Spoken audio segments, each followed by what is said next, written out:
À toutes et tous, donc Armel, je viens du 92. Évidemment, je vais faire que poursuivre la discussion qui s'est entamée tout à l'heure. Et je voudrais commencer en fait par souvent quelque chose qu'on met à la fin, un peu comme un supplément d'âme pour montrer à quel point ce gouvernement est dégueulasse. Là, je vais le mettre au début. Et je voudrais commencer par parler de tous nos camarades, toutes nos camarades et les organisations qui aujourd'hui sont sur la sellette, qui sont réprimées. Je pense évidemment à Urgence Palestine et à la Jeune Garde. Urgence Palestine qui est accusée de faire l'apologie du terrorisme et l'apologie d'une organisation comme le Hamas, d'appeler à l'intifada sur le territoire national et d'appeler à la haine, à la violence ou à la discrimination contre les Juifs, ce qui n'est quand même pas rien. La Jeune Garde qui, elle, est caractérisée, enfin le ministre lui reproche d'organiser des groupements de faits pour provoquer des agissements violents contre les personnes, provocations qui sont bien souvent suivies des faits. Et il veut donc les dissoudre par décret. Mais je pense aussi à Alex de Solidaire Informatique qui cette semaine était convoqué. Il était convoqué pour un entretien préalable au licenciement pour avoir pris position aussi en solidarité avec la Palestine. Je pense à Alain de Monoprix dans les Hauts-de-Seine qui est aussi sur la sellette. Je pense aussi à Anas pour apologie du terrorisme. Je pense aussi à cette salariée de métro qui subit la discrimination syndicale. Je pense à tous ceux qui subissent la criminalisation, je vais y arriver, de l'action syndicale et de l'action sociale. Et je pense évidemment à nos camarades Yann et Gaël qui, avec 3 autres postières et postiers, passeront en procès le 12 juin au TGI à Paris pour des faits qui sont des faits de grève qui remontent à il y a 11 ans et qui, dans tout ce qui leur est reproché, pourraient être accusés de violation de domicile qui constituerait évidemment un précédent pour tous les travailleurs, toutes les travailleuses, pour les jeunes qui se mettent en grève, qui se mobilisent et qui à un moment donné n'ont d'autre choix que d'aller sur le lieu où se prennent les décisions quand les chefs, les patrons, l'administration refusent de répondre à leurs revendications. Et pour ça, je citerai, il y a eu une conférence de presse cette semaine pour la préparation du 12 juin et je citerai le député Éric Coquerel qui peut-être probablement à ce stade-là résume le mieux l'importance, le sérieux de cette affaire et ce qu'elle nous dit aussi de la répression. Cette affaire est importante pour la Poste au plus haut sommet. Ce n'est pas un rapport normal vis-à-vis d'un syndicat, mais c'est fondamental car Sud Poste est un gros caillou dans la chaussure de la Poste. C'est autrement dit, c'est dire l'importance qu'ils mettent à vouloir réprimer et à vouloir abattre ces militantes et ces militants pour ce qu'ils font. Et évidemment, ce que font tous ces militantes et ces militants, ils le font dans un contexte où ils veulent tellement nous faire saigner qu'il faut qu'ils nous mettent à genoux, qu'ils nous mettent à terre pour être sûr que rien n'ira entraver leur politique. Leur politique, c'est laquelle? C'est de se gaver pendant que nous, ils nous saignent d'ailleurs Bérou. Alors, soit dit en passant quand même, c'est le gars qui a passé 5 heures en commission parlementaire pour un certain nombre de dégueulasseries qu'il nie à Bétarame. Donc, il n'a pas été au courant. Sa famille travaillait, sa fille était scolarisée, elle a témoigné, mais il était au courant de rien. Il a même osé dire, parmi ces 5 heures, qu'il n'y avait jamais mis les pieds. Donc peut-être que même il vient pas de ce coin-là de la France, peut-être que même il n'est pas Premier ministre. Mais en tout cas, pour l'instant, il l'est. Et donc il a dit, Bayrou, donc il a 40 milliards à récupérer. Il y a 40 milliards de dettes. Donc de toute façon, il faut qu'il les récupère. Ça va être sur notre dos, bien sûr, tout le monde l'a compris. D'ailleurs, il y va plutôt sans filtre, très tranquillement. Il dit, nous ne produisons pas assez. Nous ne travaillons pas assez. Alors vous apprécierez le nous, hein, évidemment. Si on veut s'engager dans le retour à la production, à la réindustrialisation, cet effort doit devenir une obsession pour notre nation. Donc là encore, on est tous mis dans le même bateau et un principe d'organisation de notre économie. Donc pour ça, il y a des solutions, bien sûr. Il y a un niveau beaucoup trop élevé des dépenses publiques. Enfin, ça, tout le monde avait bien compris. On va rééquilibrer les comptes avec peut-être une augmentation des prélèvements obligatoires, mais bien sûr, il y a quand même les grands gagnants de ça. Donc l'armée c'est 3 milliards supplémentaires. Le patronat, donc pour le patronat c'est ok, eux ils dépensent pas trop. Donc il y a même pour eux un rétablissement d'une partie de la subvention aux entreprises qui datait du temps du Covid pour le chômage partiel. Donc ça c'est bien, ils y ont droit. Et ils ont même le droit de faire des trucs qui les aident, du coup, parce qu'eux aussi font partie de la nation et ont quand même à cœur de la relever et de relever son niveau de productivité. Et donc du côté de l'exploitation, ils peuvent maintenant baisser l'activité de 40 à 50% pendant 1 an des salariés, pendant 1 an et demi, et en garantissant que 70% du salaire.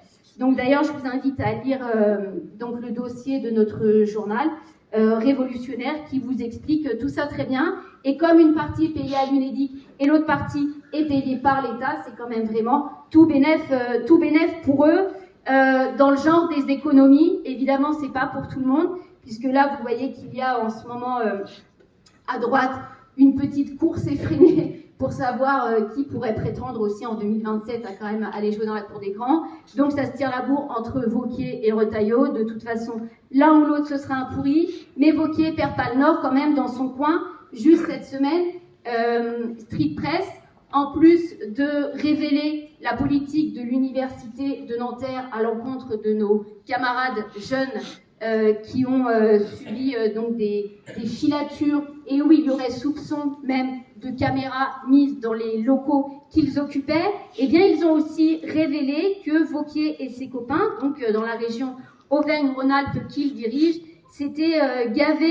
avaient gavé des écoles privées hors contrat à hauteur de 870 000 €. Il y a entre 4 et 5 000 postes d'enseignants qui vont être supprimés pour la rentrée prochaine. Ça vous donne un petit peu une idée. Et le plus gros de tout ça, c'est évidemment, on en a parlé tout à l'heure, la question des licenciements. Pourquoi la question des licenciements, c'est un gros morceau? Parce qu'avec plus de 400 PSE pour 2024, avec des centaines de milliers d'emplois déjà supprimés ou en cours de l'être, c'est une remise en cause totale du sort qui est fait et des droits du travail qui sont faits aux salariés. Évidemment, c'est une vague mondiale qui n'a pas cours qu'ici et qui vient s'additionner à tous les reculs sociaux, qui soient sur la question des retraites, qui soient sur la question du jour de carence, qui soient sur la question quand même des 90% seulement payés en cas d'arrêt maladie. Mais d'où sort cette histoire qui vient s'ajouter aux services publics qui sont en guenilles. Et à ce titre-là, Mathias en a parlé tout à l'heure, mais dans le genre, mettre tout le monde dans le même paquet, c'est-à-dire le nous, notre nation, nous. Sophie Binet s'y entend quand même pas mal, parce qu'elle aussi, visiblement, elle a laissé de côté ou derrière elle l'idée qu'il y avait la lutte des classes, des patrons qui exploitent et des salariés qui sont exploités. Et donc, elle parle de nos véhicules français, donc elle a dit à Cléon, là, cette semaine, nos véhicules français, nos entreprises et nos multinationales. Donc elle doit penser qu'on l'a déjà réquisitionné ou alors nous-mêmes avons loupé un épisode, mais malheureusement c'est bien plus grave que ça, puisqu'elle a décidé irrémédiablement de faire croire que l'État avait un quelconque rôle à jouer qui pourrait être du côté des salariés, comme si cet État était neutre, comme s'il ne faisait pas de toute éternité une politique au service des riches et au service des capitalistes. Elle a fait même mieux avec la grève à la SNCF, puisque au-delà du fait que son syndicat ait allègrement organisé la dispersion des services,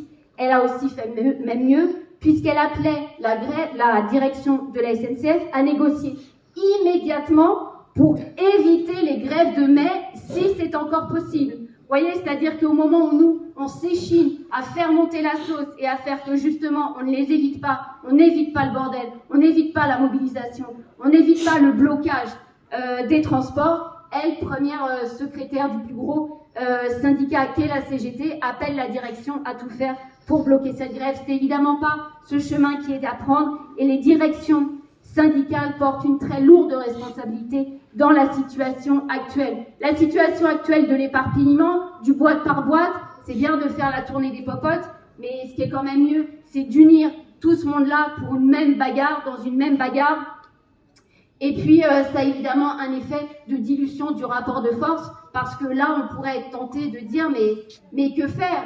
Que faire face à cette situation qui est avec une offensive énorme de la bourgeoisie? Et c'est bien le problème, c'est que on analyse, on voit ce qui ne va pas, et on construit aussi une organisation politique avec des militants et des militantes qui font des analyses de la situation, mais qui essayent aussi fondamentalement et en priorité de bouger les lignes, d'être utiles au changement dans cette situation, de faire en sorte qu'elle ne reste pas en l'état. Et donc je crois que c'est ça la discussion qu'il nous faut avoir. Pourquoi une énorme responsabilité des directions syndicales, mais dans l'ensemble de la gauche politique et syndicale, dans l'ensemble de la gauche institutionnelle? Parce qu'au moment où Binet dit « il faut sauver nos entreprises » et relègue au dernier plan la grève, la gauche institutionnelle, elle, continue à faire peser le poids des illusions, comme si un bon vote allait changer les choses. Combien de temps avons-nous passé à nous demander quel bon ministre pourrait enfin sortir? Bon, nos camarades là, Alison est là, nos camarades qui travaillent à la ville de Paris et qui ont largement fréquenté Lucie Castet savent à quel point la politique qu'elle mettait en œuvre était tout sauf une politique au service des salariés et de la jeunesse. Alors que faire dans cette situation face à l'éparpillement? Et c'est ça la principale question qu'on doit se poser. On doit se poser deux questions, ou en tout cas discuter de deux choses. Il n'y a pas d'autre solution que la grève. Et moins on discute de cette question, plus elle s'éloigne. Moins on la discute avec nos collègues, moins on la discute avec les salariés, moins on la met en perspective. Et plus elle s'éloigne comme la seule arme possible des travailleurs, des travailleuses et de la jeunesse pour reprendre leurs affaires en main, pour reprendre le contrôle de leur entreprise, pour prendre à terme le pouvoir. Évidemment, tout ça, ce serait des grands mots, mais 2023, c'est pas si loin.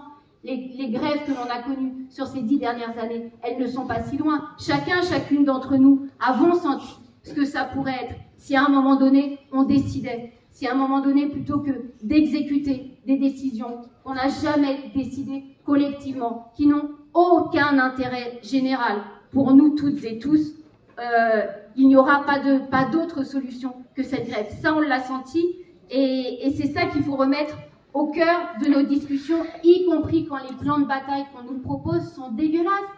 Bien sûr que c'est dégueulasse. Une grève dans la fonction publique le 13, alors que depuis le mois d'avril, le secteur du travail social avait annoncé une grève le 15. Bah ouais, c'est sûr que les directions syndicales sont au courant que ça existait le 15. Une grève le 5 juin, avec d'ores et déjà l'Union syndicale solidaire qui a dit que ben non, ils n'iraient pas le 5 juin. Alors ils ont plein de mauvaises raisons pour dire on n'ira pas le 5 juin. Et la FSU est toujours en train de se tourner autour en se demandant si elle y va, si elle y va pas, comment elle y va et pourquoi elle irait. Il faut évidemment relayer ces dates. Il faut faire de chacune de ces dates des points d'appui. Mais il faut mettre en discussion l'impossibilité qu'on aura de renverser la table, de reprendre le contrôle de nos vies, de construire une grève générale avec des grèves éparpillées, des boîtes éparpillées, des luttes éparpillées. Parce que ne croyons pas qu'il n'y a pas de lutte, qu'il n'y a pas plein d'équipes qui se bagarrent contre la répression, qui se bagarrent contre une réorganisation, des équipes enseignantes qui se bagarrent contre des suppressions d'heures, des suppressions de classes, des grèves générales comme il y a eu en Belgique et qui se préparent là pour les 20 et 22 mai, une nouvelle, qui a eu en Italie, qui a eu en Grèce. Non, il n'y a pas rien. Mais nous sommes majoritaires dans ce monde et nous sommes totalement explosés. C'est ça qu'il faut résoudre. Alors évidemment, il faut le faire à notre échelle. Et on a des exemples. On a contribué au début des années 2020 à l'organisation de manifestations pour l'interdiction des licenciements. On a contribué dans un certain nombre de secteurs, à la Poste, dans le travail social, partiellement dans l'auto aussi. Nos camarades de l'auto, oui, là il y a eu Cléon, mais étaient au salon de l'auto aussi en novembre pour dire ce qu'ils avaient à dire, pouvoir prendre la parole. Donc on essaye de regrouper. Cette question-là, du regroupement de nos forces, elle est essentielle.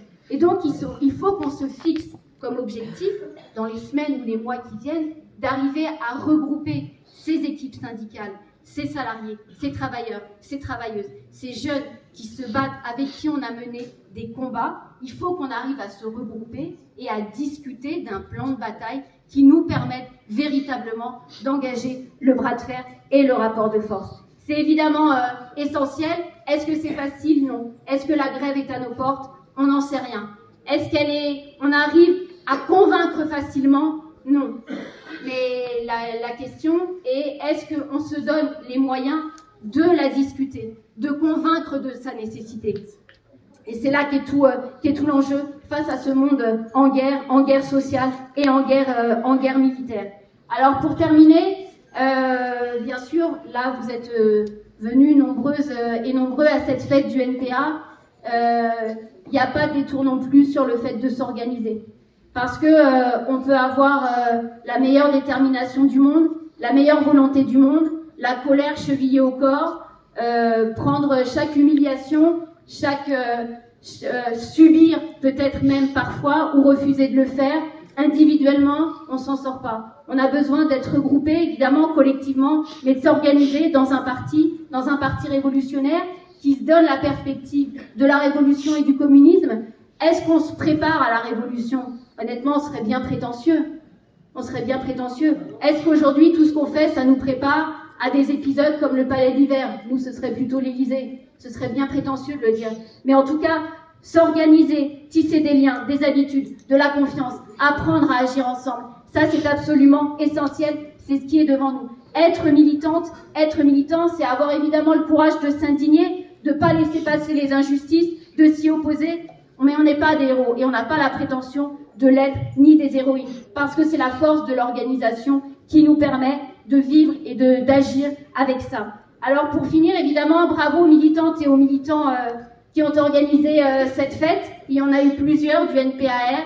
Elles sont toutes des réussites, en espérant qu'elles donnent envie, bien sûr, de continuer. Et puis, comme le dit la chanson, et au regard de la salle ce soir, salut à la jeunesse du monde entier, et particulièrement ce soir à celle du 76.